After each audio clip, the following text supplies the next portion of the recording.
Hello, everyone, and welcome back to episode 4 of the What's Buzzin podcast of the Hive Podcast Network. Myself, Kerwin Bootler, joined by Justin McLean and Nick Frias today. Unfortunately, no Noah Simon on today's podcast, but today, fellas, we're going to get into MVPs and X Factors for every NHL team this season. We're going to start with the East in this podcast today, and then later on, you will see the West appear on our channel. So, any thoughts ahead of our predictions, fellas? I want to see how I Knicks mean, I go. mean, obviously, See if I had to yell at him I, today. I don't think you'll yell. Like I know, I come here, I come with the takes and all that. I think they're pretty tame. There might be like one or two where it's like, okay, fella, like what are we doing here? But for the most part, I try to use more logic and less let's shoot for the stars here. But we'll see. That maybe they are crazy and we're about to be in for a ride. At least with today's video and the next video, when we do the Western Conference, there is a bit less bias to take into account compared to the standings. There's a bit more bias going on. There's just Yeah. a pick for the MVP and the X Factor for every team in this. So there's not as much bias. And as you can tell, the three of us are wearing our tarps for our respective teams today. Live As it at up. the time this is being recorded, is opening or technically the second day of the NHL season, but the first day for our respective teams on the season. So all three of us, I can speak for the three of us when I say that we are super pumped for our teams to get out on the ice and just the NHL season to start rolling again. It's been a long summer. But Yes, sir. without further ado, let's get into this, fellas. We'll start in the Metro Division, and we'll start with the team that we all had winning the Metro Division in the Eastern Conference standings predictions. That's the New York Rangers, who I have the MVP as Igor Shesterkin for this season. And the reason why is because there's a lot of reasons. He's asking for a lot of money. Let's talk about that first off, because he's asking for he got offered 8 by 11 just the other day and has reportedly declined that, which I don't know how you guys Crazy. yeah, I Crazy. don't know how you guys feel, Yeah. but I think that is bananas. Absolutely bananas. But for the Rangers, when you look at them, they don't have other than Adam Fox, obviously, they don't have that elite star power, especially up front. You have Panarin, who is up there, but he's not that elite top five, arguably top 10 even in the NHL as far as the top 10 players. But when you look at Igor Shesterkin, in my eyes, he's easily top three goalies in the NHL without dispute. And some people would argue that he's number one. I'm not sure if I would argue that he's number one right now, but he's definitely in my top three. So it's just how much of a stud he is for me. I don't know if either of you guys have Shesterkin as your MVP as well. I do as well, actually. Yeah. Same reason. I mean, in my opinion, best goalie in the NHL. He makes an already elite team that much greater, and Hmm. he can just simply steal games for Yeah. the Rangers. So yeah, I got Igor as my MVP too. You guys make very solid points, and I could see Igor Shesterkin being the team's MVP, considering he's going in that contract year and wants all that money. But Yeah. I have Artemi Panarin.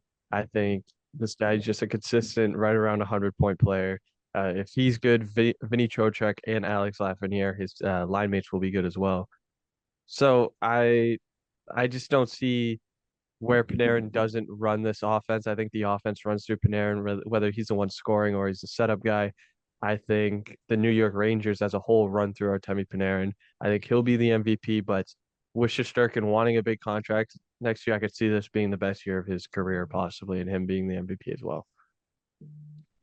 So that being said, let's move on to the X factor of the New York Rangers team for this season. And for me, it's a bit weird. I'm not sure if he's necessarily the X factor, like their success will hinge on whether he's good or bad. I think they can have success with him still playing somewhat poorly. But for me, he's the X factor because if he can take a step and if he can be better than ever before and kind of break out this year, the Rangers are going to be even more dangerous, and that's Capo Caco. You've seen it with Lafreniere the past seasons, maybe season and a half, that he's kind of started to take a step and he's becoming one of the more dominant players in the NHL and one of the more dominant players potently on the Rangers lineup. But you haven't really seen that with Capo Caco, and he has the raw talent there. He just hasn't seemed to unlock it yet in the Rangers system. His minutes haven't necessarily helped him, and this year he's listed as third line for them, which is he's probably the third line driver when you look at him, Philip Hedel, and Will Cooley as that third line. If he can really take a step and kind of drive that line and be successful, get maybe earn some more power play minutes, the Rangers will be even more dangerous if he can take a step in his NHL career. My X factor, I Yeah, see, go. I was thinking. Oh, you go ahead, Nick. No, no, I you want to go. hear what No, you no, have no, to no, say. no, no, no, no, no, Okay. no, no. I'll All go No, right. no, first. no, no. All right. All right. My X factor, I went a little bit different. I went with Adam Fox. I think the New York Rangers defense has really taken a step back as a whole. And him last year, I guess you could say he had a down year compared to his standards. So I think if he's playing well this year, that kind of solidifies the Rangers defense, which solidifies them as one of the top teams in the NHL. And Adam Fox, I see him coming back and having a year to once again solidify himself as a top 3 defenseman in the NHL. See, for me, I went with someone that Kerwin already mentioned, which is Lafreniere. I mean, he had a career high in goals, career high in assists, career Yeah. high in points last year, but still only 57 points. So we're heading into year five with Lafreniere. And yes, he's improved every single year he's been in the NHL. But I feel like this is the year he really needs to take that bump, really needs to get around that 70 to 80 point production. Yeah. He's playing first line right wing. The depth isn't great at right wing. I mean, Riley Smith playing second line, it's okay, but I really think they need Lafreniere to be like that first overall pick they had, someone who they imagined, or I would assume imagined, to be a point per game type player. Mhm. Hasn't got there just yet. So for me, I think Lafreniere needs to make that jump and produce like the first overall pick he was. Yeah, for me, Lafreniere would have been my pick, and that's kind of when I was like, Capo Caco is my pick, but I think they can have success without him being the X factor. But without that in mind, I think I would have also went with Lafreniere as well, because if you can see even more progression with him and Caco, if you can see both of them get close to a point per game, with already having Artemi Panarin, Mika Zibanejad, Chris Kreider, all those guys still producing at the rate they've been for years now, that Rangers team is super dangerous. But let's move on from the Rangers and move on to the New Jersey Devils, where Nick, I'll let you start. Who's your MVP of the New Jersey Devils? So the MVP, I don't think is a surprise for me, but it's Jack Hughes. I mean, he was second on the team in points with 74, despite missing 20 games. He's the most talented player on offense. You can argue the most talented player on the team. He has 100-point potential in him, and I think he hits the century mark this year and finishes top 10 in points in the NHL. He is the heart of that team, and as long as he stays healthy, I mean, is the President's Trophy out of consideration for this New Jersey Devils team? I don't think so. No, I Yeah, don't I think so completely either. agree with you, Nick. Yeah, and yeah, I agree. I think this is a team where if things go right and they can stay healthy, unlike last year, they can definitely make a push for the President's Trophy. And it's all going to be behind Jack Hughes. I have him as the MVP as well. He's the best player on the New Jersey Devils. They're building their franchise around him, and this is the guy who at some point can squeak into the top 5 to 10 players in the NHL. Mhm. If it's not this year, it could be sometime in the future. So I think the Devils run through Jack Hughes, and he'll be the MVP of that team. There's not much more I can add to what you guys have said. Jack Hughes is my MVP. He's one of those players where you watch him. I haven't seen him live, but I'm sure you go to see him live, and it's just electric. He stands out from the rest of the players on the ice. He's that good, and like you said, he has that top five, top 10 players in the league potential, like you said, Justin. And when you have him and then you have Heischer coming out after him, that is ridiculous. So no, the President's Trophy is not out of the realm for the Devils, who are also being coached by one of the best regular season NHL coaches in the past half decade in Sheldon Keefe. And I think he's going to do wonders for them. We'll see how things go in the playoffs if they make it. But yeah, there's not much more I need to add to what you guys said. Hughes should be, and I think will be, the MVP for the New Jersey Devils. But their X factor for me is a no-brainer.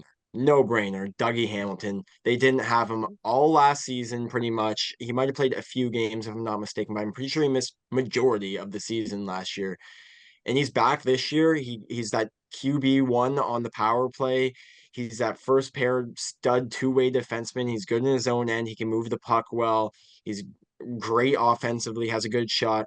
Everything's there for him. When you look at what the Devils did without him last year was respectable, and with him back in, if he can stay healthy, that's another thing. Hamilton is the X factor, but his health is also the X factor.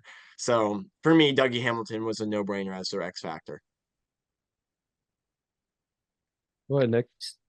See, I was debating between Dougie and the guy I eventually chose. I mean, just for hockey wise, I just want to see a healthy Dougie Hamilton season because he's so Yes. talented and he just Yes. always gets hurt no matter where he goes from Boston to Carolina, now to New Jersey. But the X factor I went with was, in my opinion, I thought was the no-brainer was Jacob Markstrom. I mean, the True. biggest issue last year was goaltending and Markstrom was kind of brought in to fix that issue. He's been a top 10 goaltender, and although last year was a down year for him, he's coming into a better situation, a better defense in front of him in New Jersey. Like ultimately, I think he's the X factor because his play kind of decides the fate of New Jersey. If he can be an average to above average goaltender, I think they walk into the playoffs.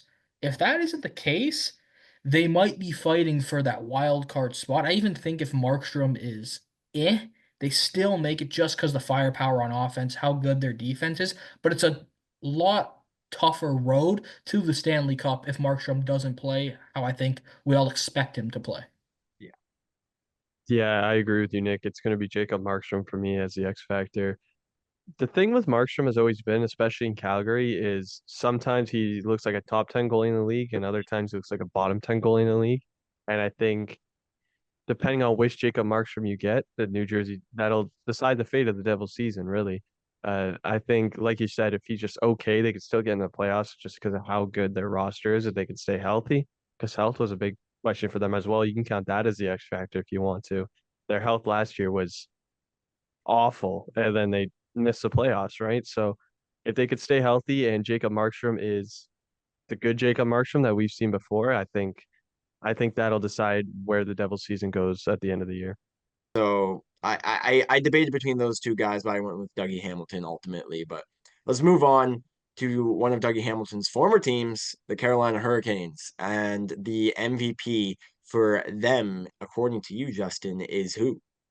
Sebastian Aho, I think with the losses this team suffered on both offense and defense, I think Sebastian Aho is going to have to step up once again. He did it towards the end of last year, but it really helped when he had Jake Gensel on his wing and Seth Jarvis on the other side. I think him and Seth Jarvis together are going to have to take a step to really carry this offense, but I think it's all going to run through Sebastian Aho. It's a guy that could play even strength on your first line. He could play power play minutes and even kill penalties at times. I think the success of the Carolina Hurricanes offense just really depends on Sebastian Aho, especially with how weak the depth is now after all their losses in the offseason. Nick? Yeah, I debated back and forth here for the MVP, and the MVP I'm going to go with is Peter Kochetkov.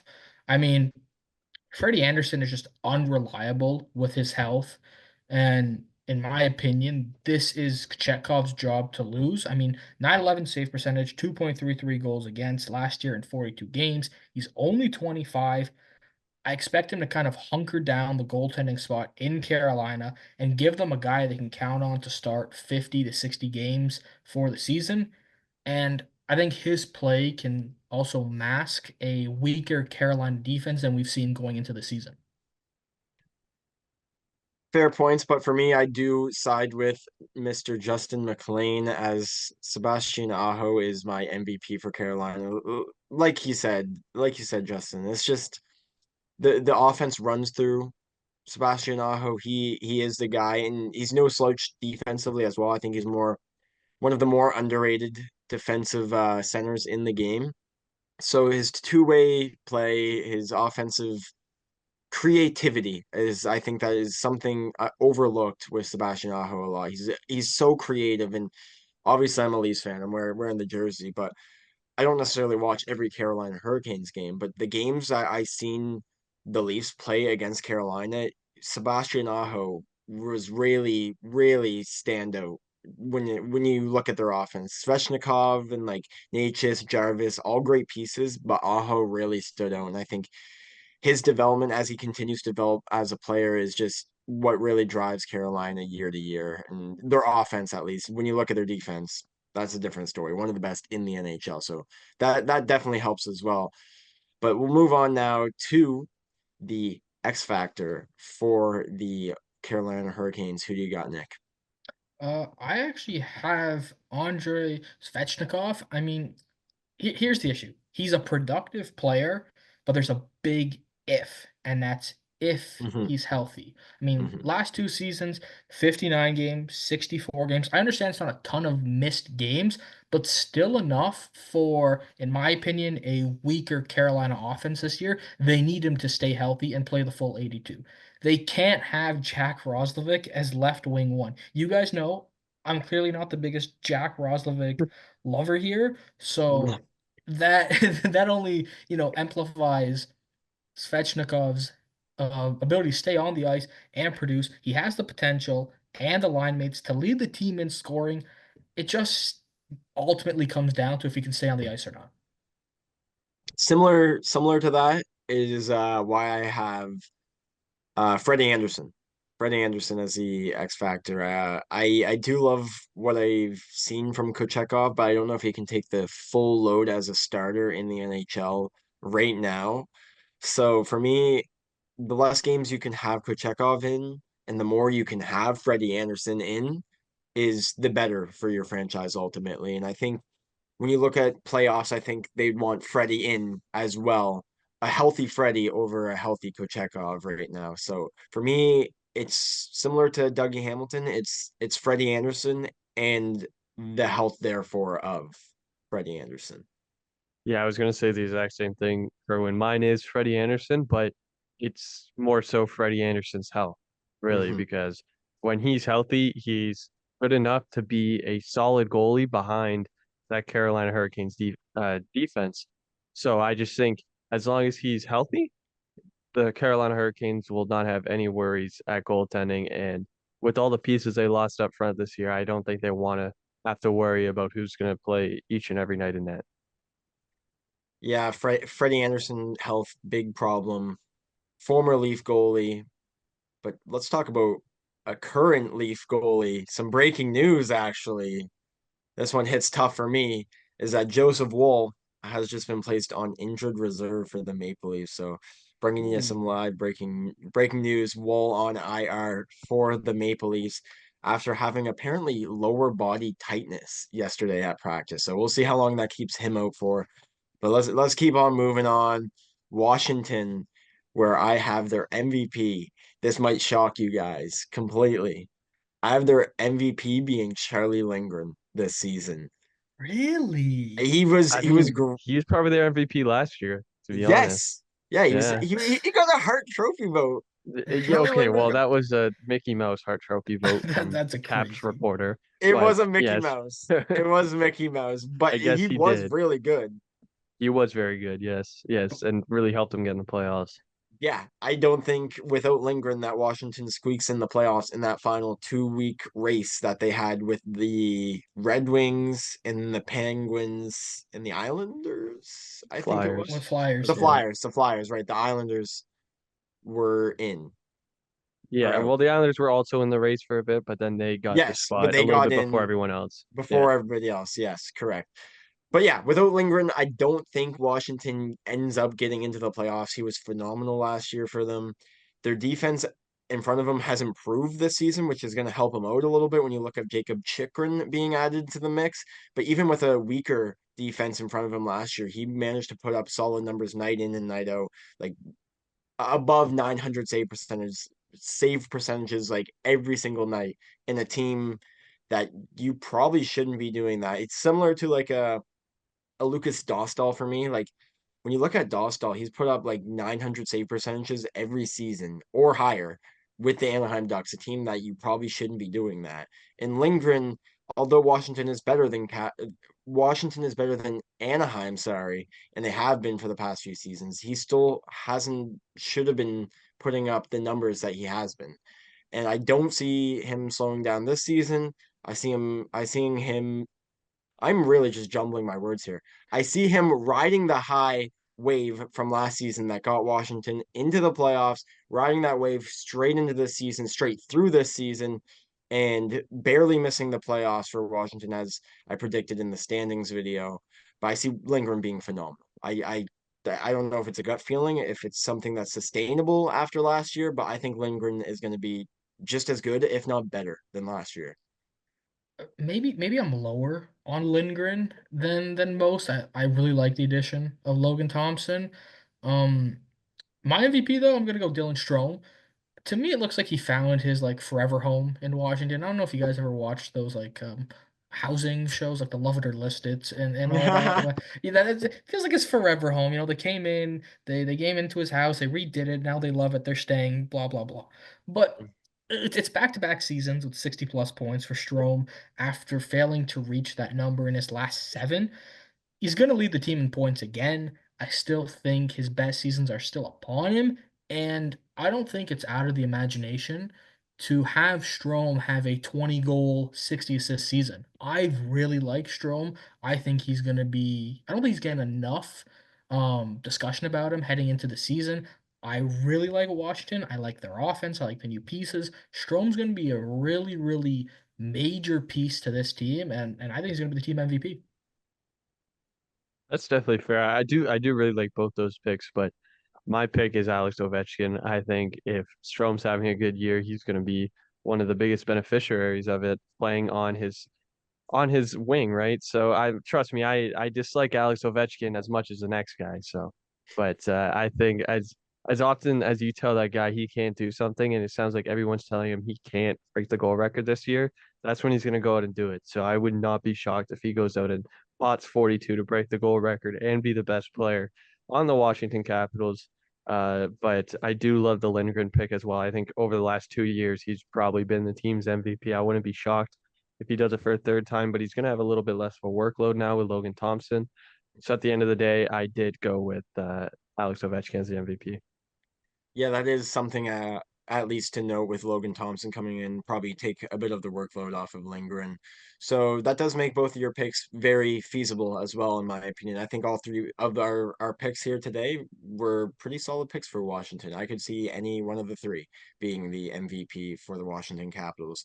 But there's only one man I can see as the X factor. And Nick, you were mentioning new additions for the Washington Capitals. Hmm. And I think you have the same X factor as I me, and think I that is do. Pierre-Luc Dubois. Pierre-Luc Dubois has found his forever home. He's in the love it or list it. He's like, damn, I love this house. I love this house, and I'm staying in this house because I'm going to be a 50, 60 point guy, and I'm going to help Ovi on the power play get to the goal record, and I'm going to stay in Washington so people can stop calling me a traveler. So, Pierre-Luc Dubois finally finds his home, finally has a good season, and finally wants to stick around. I have him as the X factor for the Capitals. Let me piggyback off this then. Let's keep the PLD hype. I mean, Yes.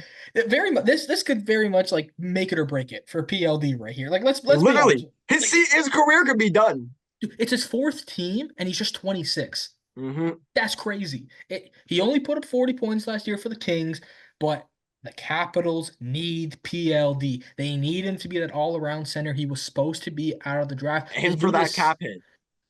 and for the cap, very much for that cap hit. Dude, he's 6'4".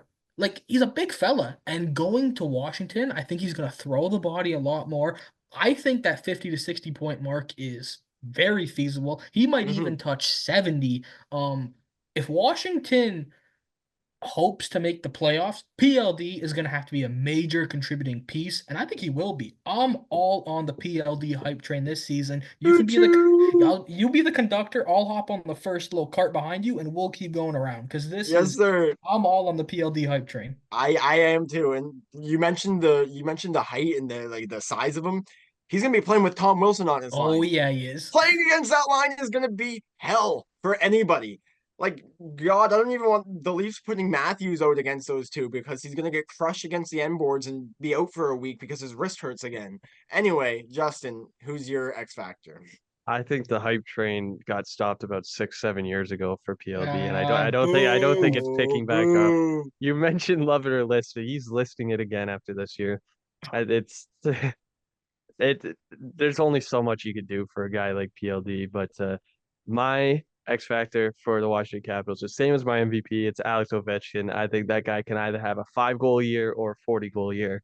And I think the Capitals offense and playoff chances really are gonna depend on how well Alex Ovechkin does, as it has for the last 20 or so years. So I think his play will really determine how good the Caps offense is once again, it's going to run through Alexander Ovechkin. At the end of the day, that's going to be the guy shooting the puck the most. That's going to be the guy you're feeding on the power play. So I think all of it's going to run through Ovechkin, and I think Pierre-Luc Dubois will continue to just be an okay middle six center at best. PLD all the way. I mean, it's interesting with Ovechkin because you think teams are just going to game plan around shutting him down because everybody knows that the Capitals just want to get him to the goal record. So maybe teams will just game plan to shut him down, or maybe teams will be like, we don't care. We just want to see the goal record get broken too. Like, we'll see what happens with Ovechkin. But I do agree he plays a big role in what happens with the Washington Capitals this upcoming season. But let's move on to the New York Islanders, who I have as Noah Dobson being the MVP, and it's self-explanatory. The Islanders don't have a star player up front. They have Barzal, who I don't even know if you can really call him a superstar at this point. You can maybe call him a star, but he's still a playmaker. He's a good passer. He doesn't put the puck in the net a lot. They don't have that wowing guy on offense. Or Sorokin in net last year, he had a down year. He could definitely be listed as their best player. But for me, when you look at their team as a whole, the most wowing player, the most electric player to watch night in and night out is Noah Dobson. I think he has still so much potential to find within him. And we've only just scratched the surface of Dobson, and the surface has already been gold, is where I stand on Noah Dobson. I think there's still so much to be found with him. He's already developed a great shot, moves the puck really well. He's been getting better in his own end night in, night out, from what I've seen from him at least last season and the year previous to that. Noah Dobson is just the most like smooth. He's like butter. Like you see him skating, he skates like butter out on the ice. And I think he's the X factor for them. For me, it's a guy you mentioned. I think it's going to be Ilya Sorokin as the team's MVP. He's he had a down year last year, but I think he's going to bounce back this year. This is a guy when he's playing at the top of his game, I think he's a top three goalie in the league, if not the best. He is just that good when he's playing fully healthy. And yeah, he had a down year last year, but when he's at the top of his game, I think he's one of the best in the league. I think he'll be both the MVP and X factor for this Islanders team. I think a lot of their season, just like a lot of teams, is going to depend on your goaltending. So if he has a year he had last year and Varlamov has to take over again, then the Islanders might not make the playoffs. But if he goes back to the Soroka we saw 2 years ago, I think the Islanders could get a divisional spot really in the Metro because there's a lot of spots up for grabs in that Metro division. So I think the Islanders' fate will really rely on their goaltender in Ilya Sorokin. So you got Sorokin as your X factor too then. Yeah, I've got him as X Factor and MVP. Wow. Penguins play him Back 4 times a year. I've yeah. seen how good this guy can get. Back to back Washington double ups and then Yeah. Islander double ups. I mean, I'll make mine quick. Snow Dobson, same thing as Carter. We're on the same last two picks. We've been on the same thing. I like this. I don't think you see much improvement from him. He's a 60 to 70 point guy, but you're happy with that. He adds offense from the blue line for a team that struggles to score. For me, it's like Kerwin said, it's clean cut, simple, most valuable player. It's safe. I think Dobson Yeah. will be fine. I mean, Justin wants to give his X factor. I'll throw mine out there too. I got Anders Lee. Only 37 points out of a guy who you're paying $7 million to. Mm-hmm. I feel like every year we talk about it. Same story with the Islanders. They're going to beat you 2-1. They're going to have an elite defense and they can't score. They'll make the playoffs despite being they were 21st in goals per game last year, still made the playoffs. They need more offense from Lee, who is playing in a top 6 role, even if it's 50 points. Like 37 just isn't acceptable, and they need him to bounce back and give this team some much needed offense that they're desperately seeking for. Yeah, I mean, I will agree with both of you in a sense here with the Islanders, although you know what you're getting from Dobson, but I do think there's more to be unlocked with Dobson for sure. But in terms of the Islanders X factor, I agree with Justin. I think it's Ilya Sorokin. I think his down year last year is going to have him motivated to come out and be a Vezina candidate for this next coming season. And if the Islanders want to get into the playoffs, I think he has to be good. If he is not good, then I don't think the Islanders have that the talent elsewhere to get into the playoffs without him being good. So a lot will hinge on Sorokin. That's why he's my X factor. But I will throw in an honorable mention, who I almost went with, and that's Anthony Duclair. I think he's gonna be that he's gonna be the shooter on that first line for the Islanders. They just got him this offseason. They're banking on him and Barzal to kind of be a nasty duo. And I think if put in the right situations, if given the right matchups night in, night out, I think Barzal and Duclair could be a sneaky 1-2 punch, passer, shooter combination. So Duclair, honorable mention, but I will say Sorokin is the bigger X factor for the Islanders this coming season. Let's move on to the team being worn by Justin McLean. So we'll let him start with his MVP for the Pittsburgh Penguins. Oh, I think the MVP for the Pittsburgh Penguins, just like it's been for the better part of the last 20 or so years, will be Sidney Crosby once Do we again. all agree? I was Let's gonna say, just I think we could all agree on that Yeah. one. it's Yeah. Yeah, it's Sidney Crosby. every year you're telling him he's gonna slow down and then he's gonna post another 90 points and be a great two-way center. Uh, I would say the fate of the Penguins rides on how well Crosby does, but he's done great for the last 2 years and the team's missed the playoffs. So I think I just think he's going to continue to be Sidney Crosby. I don't know what else to say really.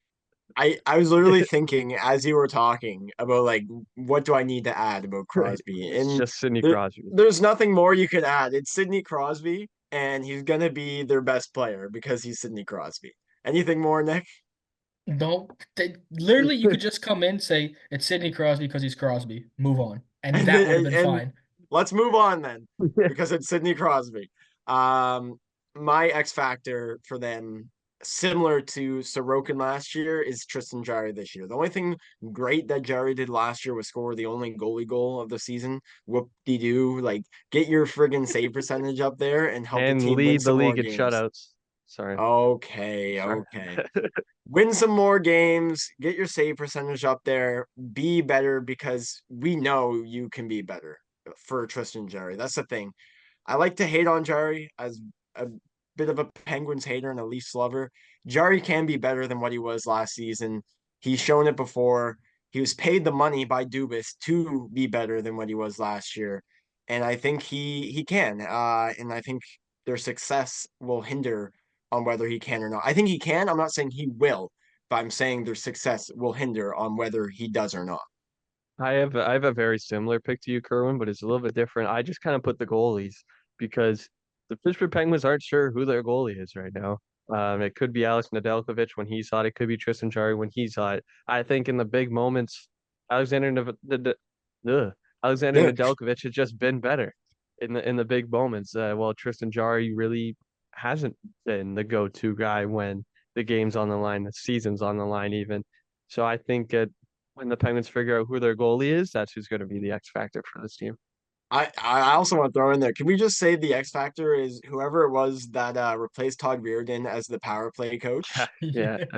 Dan Quinn, yes. Dan Quinn. He's the X factor for this season. My X factor, I went Sidney Crosby because it's Sidney Crosby. I mean, I feel like I he runs the team. Like the whole team runs through Crosby. The best leader in the NHL. If Mhm. healthy, you know he's going to give you at worst point per game entering his age 37 season. For me, he'll always be the X factor. He'll always be the MVP until he retires. He'll be the key reason on if this team succeeds or not. unbelievable. Honestly, he's like Crosby is just the definition of true greatness with the franchise. Like the goaltending was a problem. That's why I feel it's the X factor. But like you said, he's Crosby can just as easily be the X factor as he is the MVP because he's Sidney Crosby and he's still putting up point per game seasons without breaking a sweat going into his year 37 or age 37 season, year 37. We'll see if he makes it that long. Friggin' Yarmir Yager type of career there. But let's move to a different team in Pennsylvania, the Philadelphia Flyers, my X factor. It's a rookie and it's Matvey Michkov. I think the talent there is unbelievable. He could have went first overall, arguably. His shot is mind blowing when you look at it. It compares to like Connor Bedard's, Austin Matthews, really, when you dive deep into his shot. And I think he's the star that Philadelphia has just simply needed for the last couple of seasons. And now they pick him up. They kind of get him as a steal in the draft, and I think he's going to be a big part of their future. Yeah, I For mean, me, oh, go ahead, Nick. no, We can keep oh, fighting okay. over it, but you go ahead I know this we time. like going in at the same time there, Yeah, eh? I know, Uh, eh? I, You go ahead. I'm just agreeing because I also have Matvey Michkov. I mean, like you said, compared to have the same skill level as Bedard, he had 6 points in three preseason games this season, which is like not bad for a rookie. He's my Calder winner this year. I'm buying into the hype. Think he's going to be a superstar. Probably will lead the team in points and goals. Yeah, I'm all in on Michkov. Yeah, I do really think Matvey Michkov is really good, and it pains me to say that as a Penguins fan. But my pick, I think next year my pick would probably be Matvey Michkov, but this year I think it's going to be Owen Tippett. Again, I think this guy he just continues to take steps. It might be a ginger thing that we got Ginger going on. My supporting favorite player gingers. on the Flyers. It's not biased, so I think Owen Tippett has the potential to be the best player on the Flyers this year for sure. He's had, I think, it was 30 goals last year, and I think he can build off of that. He could be continue to be a power forward winger while putting the puck in the net at the same time. I think it'll be Owen Tippett this year. Tippett's a good pick. I tip my hat to you for making Tippett your pick. But let's move on to our X Factor, who I have as Cam York. I think there's he's in a very similar spot for Noah Dobson for me. I think he's shown more than he ever has before. Last year, at least he did. And then this year, I feel like there's still so much more to be unlocked with him. I think Travis Sandheim is a great partner to kind of allow him to explore a bit with his game, kind of get a bit more creative offensively, be a bit more risky maybe. And that pairing I think should be fine. It's not going to be one of the best pairs in the league, obviously, but obviously with a rebuilding team like Philadelphia to kind of have a decent partner for Cam York to shelter him a little bit and allow him to develop a bit is very important. I think Cam York has a lot of the all around elements of a defenseman that you need as you develop. I think he's solid in his own end, moves the puck pretty well, and I think there's a lot more to be found offensively with Cam York as well. So shout out on the side though to Tyson Forster. He gets a lot of shots and he hits for the shots parlays for me like every game. So shout out Tyson Forster, but Cam York. Uh, I also got Matt Michkov. I doubled up with Michkov. Dude, I love Michkov. I don't think it's out of the realm of possibilities for him to hit 40 goals as a rookie. Like, I think this dude is special. And I think the Flyers offense doesn't get enough recognition. This is a deep Flyers offense with good talent around it. Like, he's Mm-hmm. surrounded by a lot of playmakers, a lot of gritty guys. Like, I think Michkov has the best shot. He'll have the most shots on the team and also given the most opportunity on the power play. Yeah, X Factor, MVP, sign me up for Michkov. I'm number one fan of Matvey Michkov right now, and I can't wait for him to pop off. Sorry, Justin. Number You're gonna one have to deal fan. with him. You're gonna have to deal with Michkov for years to come, my friend, because he I'm ain't gonna going have to deal anywhere. with you talking about Pierre-Luc Dubois and Matvey Michkov Yeah. for a long time, it seems like too. Oh God. Anyways, my X factor is Sam Harrison. I think he had such a great rookie season. I I'm sure he'll be the starter this year. Could be Fedotov. He's just massive. But I think with how good Samuel Harrison was, he'll be the starter at least starting the season. It's going to come down to is he going to have a sophomore slump or is he going to build off that rookie campaign? And I think that'll play a huge part in where the Flyer season goes. I know it's pretty easy to say the goalie's the X factor, but I think that's a really big thing here for the Flyers. I mean, for a lot of these teams, and we'll see it as we move into the Atlantic here shortly, that the goaltenders seem to pop up as X factors a bit more often than not. But we'll move on to Columbus and their MVP for me, and I'm gonna keep it short and simple. Sean Monahan. I think he's gonna just come out and after obviously the tragic accident that took the life of Johnny and Matthew Goudreau. So unfortunate, so devastating. I think Monahan's going to come out and show out really, and just have a phenomenal season, a career year for Sean Monahan. I foresee coming, kind of carrying that offense for Columbus this season, and yeah, that's all I really have to say about that.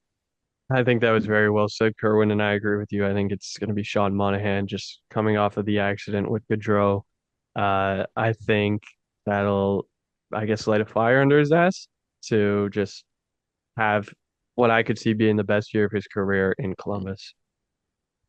Uh, I didn't go with Monahan, but I do hope you guys are right. I mean, just for like I don't know what the word is, but like it just that would feel right, like Just do just it for for Goudreau. yeah, like you know what I mean. Like we all said it before. We all hope that Columbus makes the playoffs.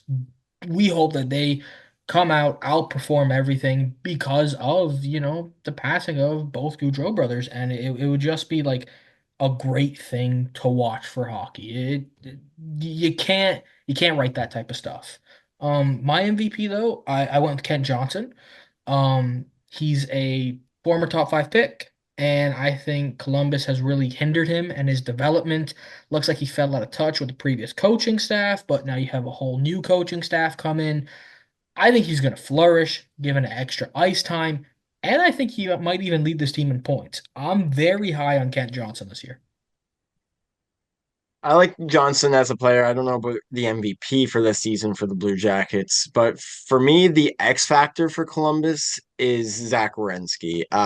His health has been kind of wish-washy like the last couple seasons. He's been healthy for X amount of games, and then he's not healthy for X amount of games. So it hasn't been very consistent at all when you look at his health, which kind of concerns me.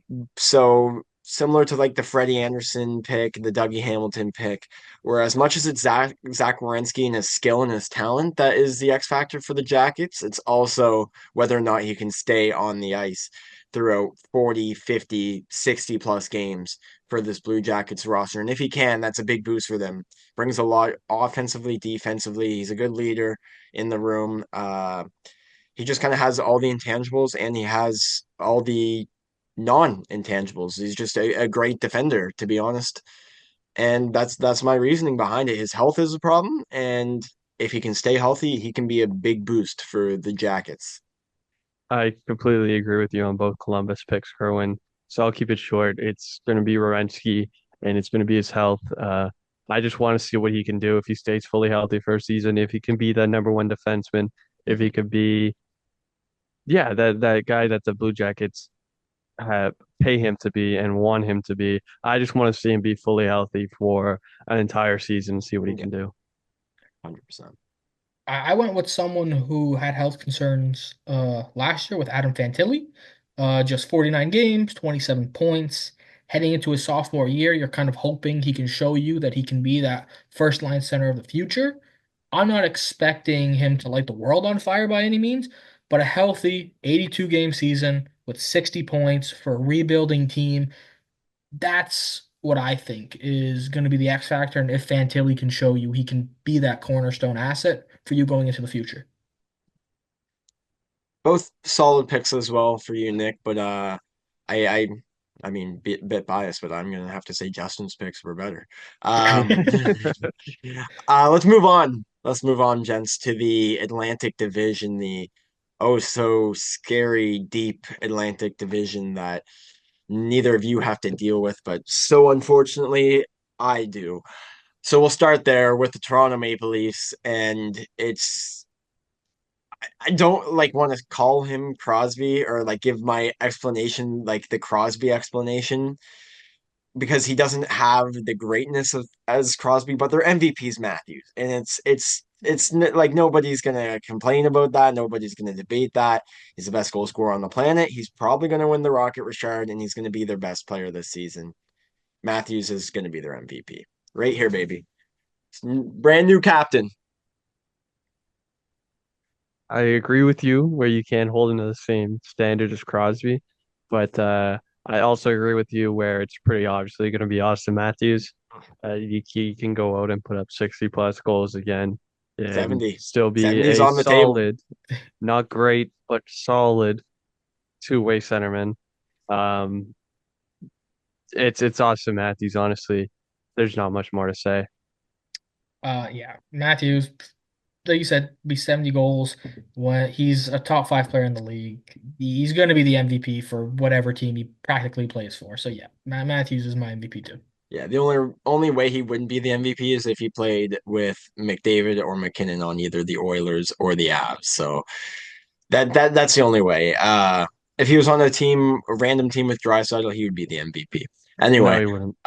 Florida, we will move on to if Draisaitl and Matthews were on Florida together, Matthews would be the MVP. No, he Um, wouldn't. uh, okay, Florida MVP. It's similar to the Matthews explanation, but more so for his playoffs for me. Oh, sorry, we didn't do Toronto's X Factor. How can I forget about my sweet baby Toronto Maple Leafs X Factor? Too worried about And Matthews and Draisaitl and yeah, I confusing got that. too twisted up. Yeah, you Anyways, confuse that, now you're confusing this. It's all you right. literally exactly you've got it all right, and I've got it all wrong.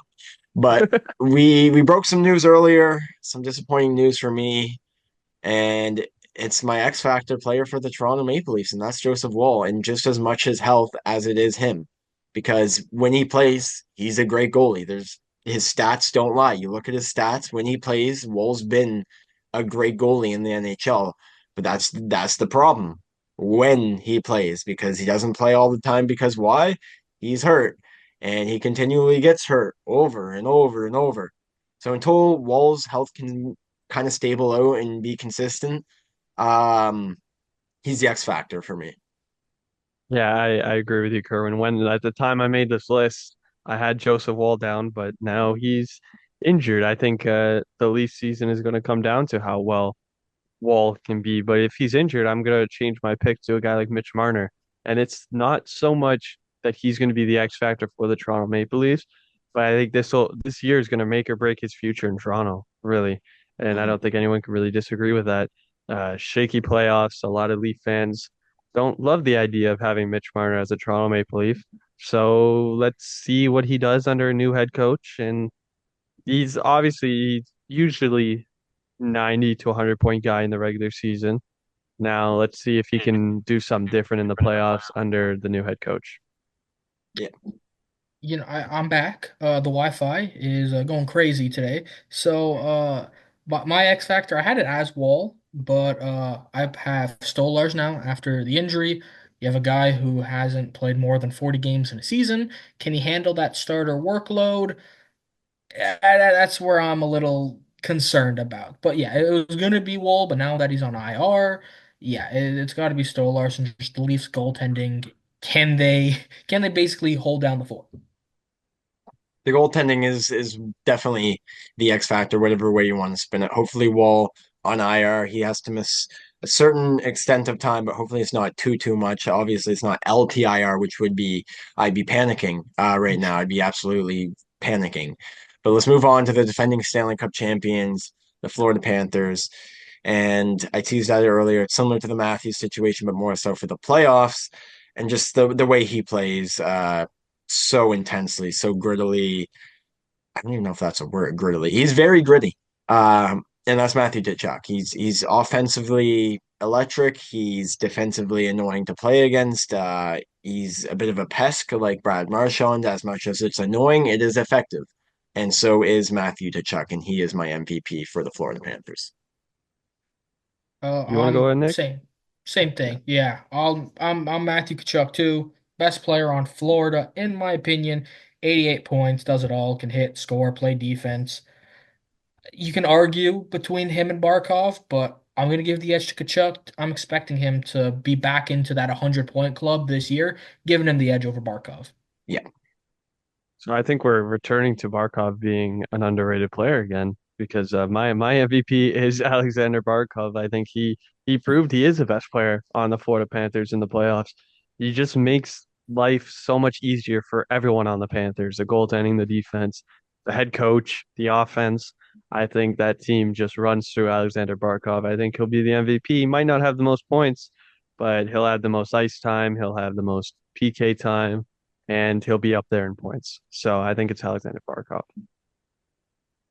Let's move on to the X Factor for the Florida Panthers. Nick, who do you got?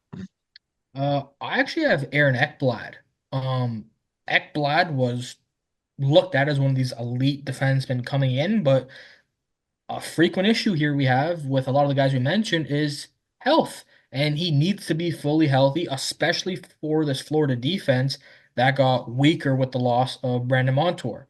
Um, Ekblad hasn't played a full season since the 2018-2019 campaign. With the depth being shallow already for Florida, they can't afford to replace another player on defense, especially an elite one on the first line. Ekblad just needs to stay healthy and play up to the elite standard we've seen him play to before. Let me piggyback off that, Nick, because you mentioned the depth. It can't afford to take much of a hit because it doesn't really go that deep when you look into the depth charts. But something you guys might be blown away by this pick, and it might be the most wild X Factor pick of the day. Someone they picked up for very cheap and someone I think is very steady as a defenseman that they can put on their third pair and be fine is Nate Schmidt. And that's my X factor for the Florida Panthers. When you look at the Panthers team, they just won the Stanley Cup. So not much is going to change about how they play. Not much is going to change within the players. They didn't move too many crucial pieces out other than, like you mentioned, Brandon Montour, Nick. So not much is going to change and not much is going to hinder whether or not they succeed because they have already succeeded last year. And there's no reason why they shouldn't continue to this year. So I kind of had to look at what they did in the offseason and some of the sneaky cheap pickups that they made. And for me, Nate Schmidt stuck out as a guy who can play in your third pair, play even on your second pair if you desperately need him to, and he'll be solid for you. And his points won't be wowing, but his plus minus won't be negative kind of thing. And that's what I value about Nate Schmidt. So I kind of had to look at their off-season ads, and Nate Schmidt was one that stuck out to me. So he's the X factor for me. I went a little bit interesting. You guys both picked defenseman, and I picked just the defense as a whole, if that makes sense. I think that's going to be the X factor for this team. They lose an entire pairing in Montour and OEL in the offseason, Mhm. and they get some cheap guys, like you said, Nate Schmidt, also Adam Boquist, which I like, but now Kulikov and Mikula, which were great in the playoffs as a third pairing, are now both in your top four. You don't love that for the Florida Panthers, especially a team that's trying to win the best division in the NHL right now. So I think the defense, depending on how it plays, is going to really decide where the Panthers finish at the end of the season. But again, you have Sergei Bobrovsky in net, so that's going to help. But I think this is a team that will definitely look at the trade deadline to pick up a defenseman going into the playoffs, as I don't think decor they have right now can win another Stanley Cup. We'll see, but let's move on to the team that they played last night, actually, in the season opener for both teams, and that was the Boston Bruins. And I'm going to keep my answer pretty simple here for the Boston Bruins. Their MVP is going to be Pastrnak, and it's because he's their best player, and he scores goals and he does it well, and he's been developing his playmaking as well the last couple of seasons, as far as I've noticed. So, he's their best player. He's going to be their MVP in my eyes. I think we both agree with you. He's a guy that can score right around 50 to 60 goals a season, Yeah. and their offense completely runs through David Pastrnak. He's a franchise player there. Highest paid player, highest paid player there. It's going to be David Pastrnak. Yeah. I mean, he had 110 points last season to lead them. The next closest was 67 with Marchand. So Crazy. that just speaks to like how elite his production is. And yeah, I went pasta two for my MVP. We'll move on to X Factor. And at the time that this list was made for me, I don't know about you two, but at the time, Jeremy Swayman was still unsigned. So he was without a doubt my X Factor, but I guess I'll just keep him as my X Factor. After all that noise of around the contract, after him wanting to get paid the money that he did, ended up getting over 8 million on an 8-year deal. We'll see how that turns out for Boston, and we'll see if he can keep up the production that he put out last year and a little bit of the season before, because it's not like you've seen Jeremy Swayman be this good for a couple of years now. He kind of just flashed it out last year, and they flashed out the money to him. So we'll see if Swayman can continue to be as elite as he was last year, and especially in the playoffs. Don't even get me started, obviously. You see what jersey I'm wearing, and I had to experience it firsthand how good he was in the playoffs last year. We'll see if he keeps it up. So he's the X factor for me. I I'm had the I'm in the same same thing. boat as you, Kerwin. It's Jeremy Swayman. When we made this list, it was his contract. I had it. I literally wrote down as the X factor Jeremy Swayman's contract. Yeah. But now I'll still keep it as Swayman. I think he's this is going to be his first year as a complete starter. He was technically the starter last year, but kind of split it with Allmark. Hmm. This is going to be his first year as the number one starter. Probably play 60-ish games. So yeah, I think it'll continue to be Jeremy Swayman. Let's see what he can do under a bigger role, and I think the Bruins season will be based off that. Yeah, same thing. I have Swayman as when we did the notes and prepping for this. It was the contract. Was he signed? He wasn't. Just want to see if he can handle a starter's workload, play that 55 to 60 games, Hmm. and we'll see. I think he'll be fine, but you never know, right? He only played like 43 games last year, so it'll be interesting to see when you add the extra 10, 15 games if the performance, if the stats are also the same.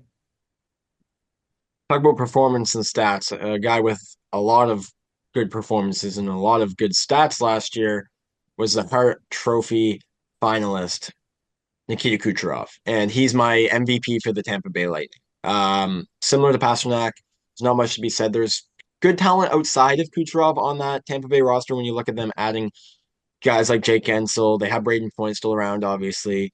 I think Brandon Hagel is one of the more underrated guys in the NHL. But when you look at pure raw skill, talent, electricity, it's it's it's Nikita Kucherov on that team. Obviously, you have Jake Hedman, but he's more of a big hitter, great defensive presence, and his offense is no slouch either. But when you look at just pure superstar, pure talent, pure point production, everything except defense, I should mention. His defense is a bit shaky, but they have the guys like Hedman, like I mentioned, to make up for that. So for me, it's Nikita Kucherov.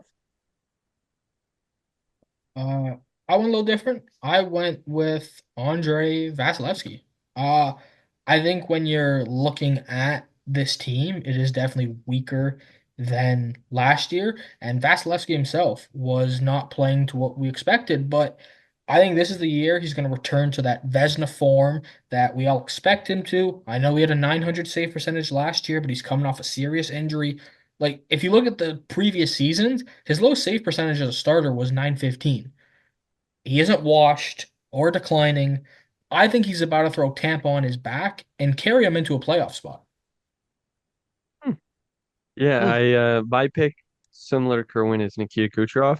I think he's easily the best player on the Tampa Bay Lightning. Yeah. But I was gonna say my runner-up is Andre Vasilevsky. He had a Same. down year last year, and like you said, he I could see him putting this team on his back and carrying them into the playoffs. But I do think it's going to be Nikita Kucherov. Runner-up for the Hart last year. You could make the argument he should have won it. It's he's the best player on this team. Everything runs through Nikita Kucherov. The best power play in the NHL last year belonged to Tampa, and that ran through Nikita Kucherov. I think he'll be the MVP of this team. Wouldn't be too shocked if it was Andre Vasilevsky having another Vezina caliber year, though.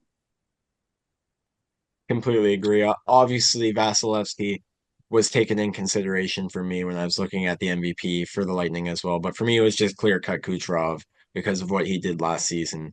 But moving on to the X Factor, which you could also argue would be Vasilevsky because of the season he had last year.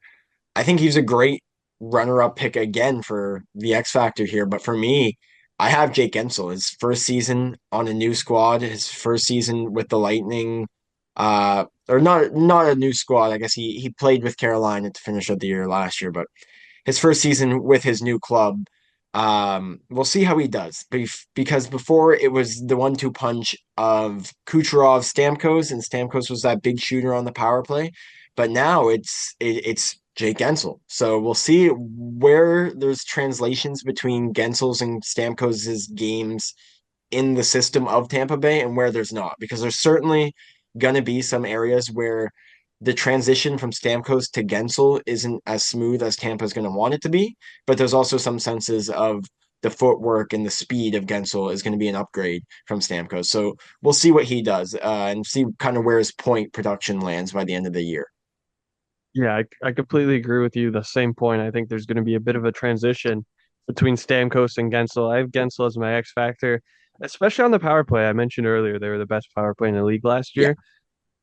A big option for them on the power play was you either give it a Braden Point in front of the net or you find Stamkos in the one timer.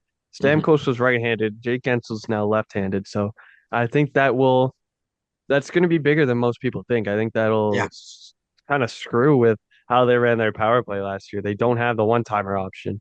Now you could put Jake Gensel in front, put Braden Point there, who's right-handed. Jake Gensel has been known to be great in front of the net on the power play for a long time. So I'm interested to see how the transition goes from Stamkos to Gensel, and I think that'll really depend on how the Tampa Bay Lightning season goes. So that's why I have Jake Gensel as my X factor. I mean, talking about the handedness, I think you're right. I don't think people are talking about that Yeah. enough for the power play. Uh, Clean sweep here with Jay Gensel. He's got big shoes to fill in Steven Stamkos, and it's just can he and will he produce the same way that Stamkos did? I think that's the Yeah. biggest question heading into the season is are you getting someone that will produce like Stamkos? And I think Gensel can, um, but time will tell. Like you said, it's when you add someone new to a dominant line like Tampa is, sometimes, it can shake things up and not for the right way. But I'm with you. Jake Gensel's my X factor. Yeah, sometimes pieces don't fit in the puzzle the way you imagine them. So we'll see whether it clicks right away for Gensel or whether it takes some time, whether there's some hot and cold with Gensel. Obviously, the handedness you guys both mentioned, that's bigger than people take into account. But we'll see what happens with Gensel and we'll see how Tampa Bay does, depending on Jake Gensel's point production. But Detroit almost made the playoffs last year. I think they're gonna get in the playoffs this year, and I think a big reason why they will is their MVP, in my opinion, Mo Sider. He is the rock of their defense. Like you look around their defense, it's pretty poor, to be honest, other than Mo Sider. He's the guy. And then on offense, it's deep. And that's why I couldn't really pick an individual. They don't have someone that stands out from the rest. Obviously, Larkin being the captain, but they got talented guys around him. He's on the line with DeBrincat and Raymond, and then their second line, some veteran studs and Tarasenko and Kane, centered by Comfer. So there's just so much depth, and nobody really stood out as an MVP caliber player for me that I had to go with Mo Sider. I think Sider's a great pick. I actually went with some of their depth pieces. I mean, not one of their depth pieces, one of their top guys in Lucas Raymond. Led the team with 72 points, was second in goals with 31, right behind Larkin with 33. I think that line of Larkin, DeBrincat, and Raymond will continue to produce like a top line in the NHL. Mm-hmm. And I expect Raymond to be the biggest beneficiary from it. So I got him as my MVP. Yeah, I agree with you, Nick. I go with Lucas Raymond. Close runner-up for me was Dylan Larkin. I'm a big believer in Dylan Larkin. I think he can be a number one center in the NHL for a long time. But I went with Lucas Raymond mostly because of his run down the stretch last year. Down the last 10 games or so when the Red Wings were battling for a playoff spot, he was honestly, I don't think it's wrong to say he was one of the best players in the NHL with the way he was playing. He, if he continues that going into this year, I think he will be the MVP. I could see him being over a point per game. I think Lucas Raymond is the real deal. He's incredibly clutch. I think the MVP will be Lucas Raymond for sure. We'll talk about clutch.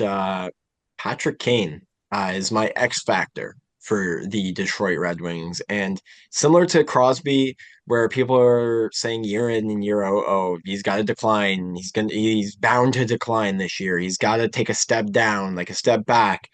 Kane really kind of hasn't. He has a bit in the health department where he hasn't been able to stay as healthy as like a Crosby per se, but his numbers are still point per game. They were last year with Detroit. And if he can maintain those numbers and maintain that level of play that he has as he's aged on and upwards, then he can be a huge factor for them on the power play, just offensively on that second line as a leader in the dressing room, his voice, everything there for Patrick Kane. He's a great depth piece. He's not even on the first line, which says something, obviously, when he's been such a talented player, maybe the best US born player of all time, if you want to spin it that way. So for me, Patrick Kane's the X factor. I went with Cam Talbot. Alex Lyon was, I guess, their starter last year. He played the most games, 44 games. Was not good. 904 save percentage, 3.05 goals against. It was kind of like a revolving door of goaltenders for the Red Wings. And, their defense is shaky. I'm with you. I think Mo Seider will bounce back. But they need Cam Talbot to have similar numbers like last year. He had a 913 save percentage. So if he can perform like that, I think Detroit stands a slim chance to make the playoffs. But it's Cam Talbot, and if you want to look at a broader thing, just goaltending in general for the Red Wings is going to be the X factor for this year. Yeah, that's exactly what I have. I think it's completely fair to just say goaltending is going to be the X factor for the Red Wings because I couldn't pick one, and the Red Wings can't either. It's just I've said it before. I honestly think it's just the first two guys that show up to the rink are gonna Yeah, are gonna be the goalies that night. are going to Uh, be the starters, man. it's it's tough to have confidence in the Red Wings goaltending situation, especially behind that defense. Yeah, Mhm. Cam Talbot was great last year, but he played in a system that really helps goalies in that Mhm. 1-3-1 in LA. Then there's Ville Husso, who he's probably my favorite of the bunch, but he's been incredibly inconsistent. Alex Lyon, also incredibly inconsistent. And then Jack Campbell, we know what happened with him last year. So I think, yeah, goaltending is going to be the X factor for the Red Wings, as it's like you said, a revolving door. You don't know who's starting each and every night. Revolving door is the perfect way to put it. And I did consider them the whole goaltending as a whole. I think for me personally, I think the reason I didn't put their goaltending as the X factor is because I was so set on getting one player per team and not just like one thing per team. And if it was one thing, goaltending for sure. It's first two guys to get to the rink, like you said, Justin, and obviously Jack Campbell now in the player assistance program, wishing him all the best, but wishing Detroit the best in finding a starting goaltender as well.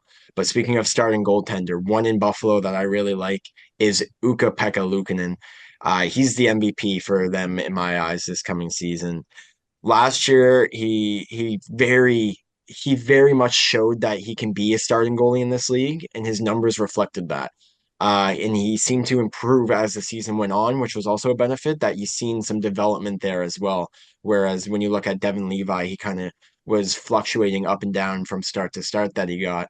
But Ukko-Pekka Luukkonen showed consistent development, consistent consistency, really. And I think with the question marks that the Sabres have depth wise and their defense still kind of like growing into what they are. Obviously, their defense is going to be stellar in the future when you look at Darlene, Power, Byram, etc.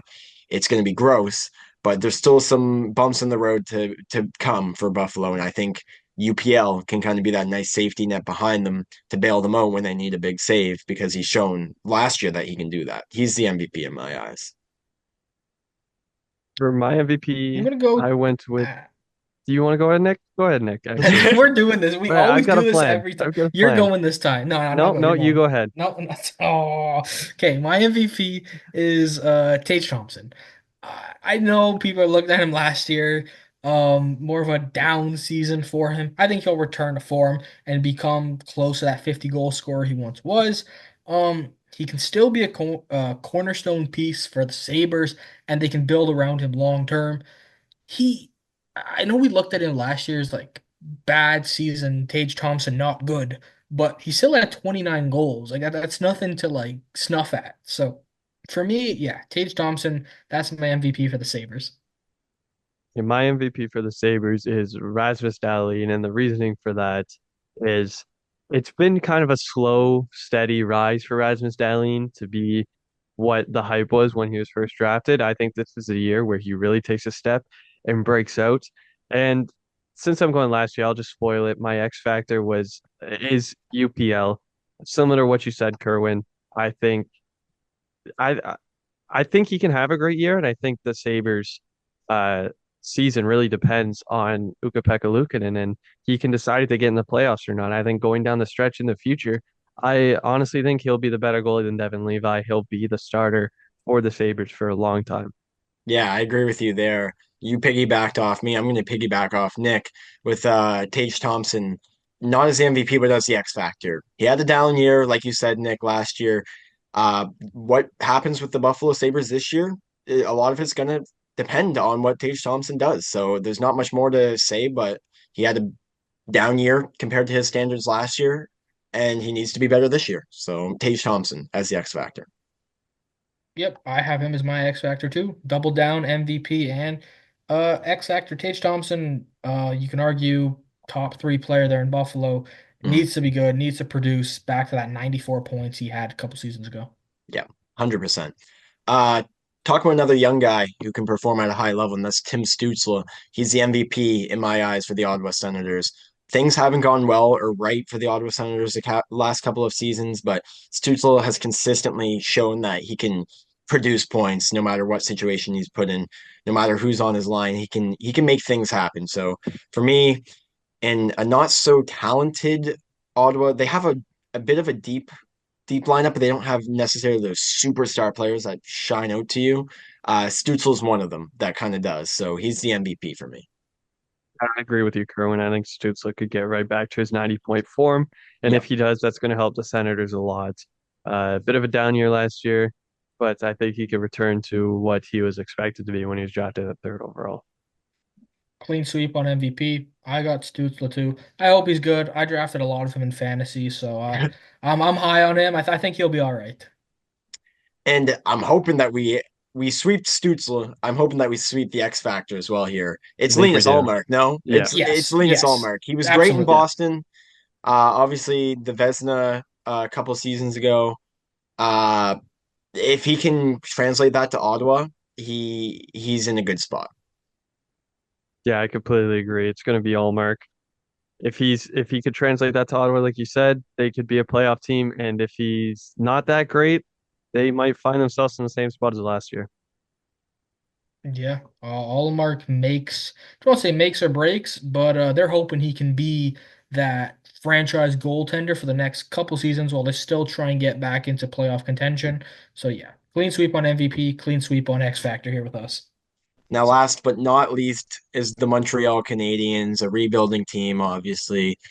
Some steps to be taken, steps that need to be taken. And for me, one that is going to be taken this year, their MVP is going to be Uri Slafkovsky. I really love what he did, similar to what you said, Justin, about Lucas Raymond down the stretch for Montreal. Although they weren't pushing for a playoff spot, he really showed that he was starting to take that next jump in his development, really starting to produce at a high level in the NHL, where as it looked like he was struggling a bit early on in his career, I think the first overall pick in Uri Slafkovsky has slowly started to translate his game more into an NHL environment. He's a big body and he knows how to use it now. It only works in his favor. It gives him an advantage. It gives his line mates an advantage, and obviously Caulfield and Suzuki. And I think that trio, that first line for Montreal, is going to be exceptional. I don't know about those other three lines, to be honest with you, but I think that first line is going to be exceptional. And Slavkovsky is going to be a big reason why. I completely agree with you, Carmen, for all the same reasons. I think Slavkovsky took a bit of a step last year. I think he's going to take an even bigger step this year. It's hard to look at Yuri Slafkovsky and tell me he's not going to be a good player in the NHL. He's got all the tools. He could shoot, he could skate, and he's massive. Like other players are scared of Yuri Slafkovsky, and especially what he can be. I think he can find himself right around a point per game this year while being that power forward as well. And I think the entire first line, like you said, of him, Caulfield, and Suzuki will benefit from that. And the Canadians as a whole will benefit off of that, really. I'm joining you guys. I'm also with Slavkovsky. He took a giant leap from his rookie season to his sophomore. I'm also with you guys. I think he's gonna continue to improve this year, especially now with the Line A injury. I think he's gonna be leaned on even more to produce offensively than maybe it was expected from him with Line A in the lineup. Mhm.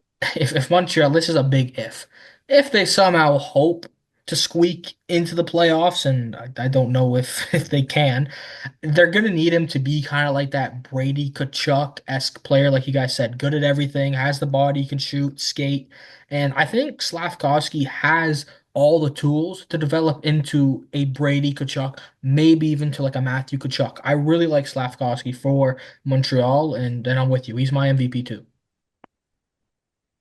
Yeah, for all those reasons, he's the no-brainer MVP for me and you and Justin. So we'll move on to see if we can get that as well for the X Factor. And I have Lane Hudson. I love the kid. He's such a dynamic player. He has so many elements of his game that just show NHL defenseman. He skates so well. His stick positioning defensively is incredible. His hockey sense, his hockey IQ is through the roof. Uh, he he's similar to Slavkovsky as a forward in the NHL, having all the tools. Hudson has all the tools to be a phenomenal NHL defenseman, and that one-two punch of Slavkovsky and Hudson, both respectively on offense and defense, is going to be huge, huge for Montreal in the next decade of their franchise's rebuild and their quest to get back into the playoffs, and then to try and get back to a Stanley Cup for the first time since '93 for them. So, uh, wish them all the best, but at the same time, I hope they crash and burn because I hate the Montreal Canadiens, and I hope we beat them. We beat them tonight in the Bell Center on opening night because go Leafs go. But Lane Hudson, I have to say, he's looking so incredible. Looks like I'm agreeing with you completely again, Kerwin. I'm not sure if Nick agrees, but we have potential for second straight double sweep here. It doesn't look like he does.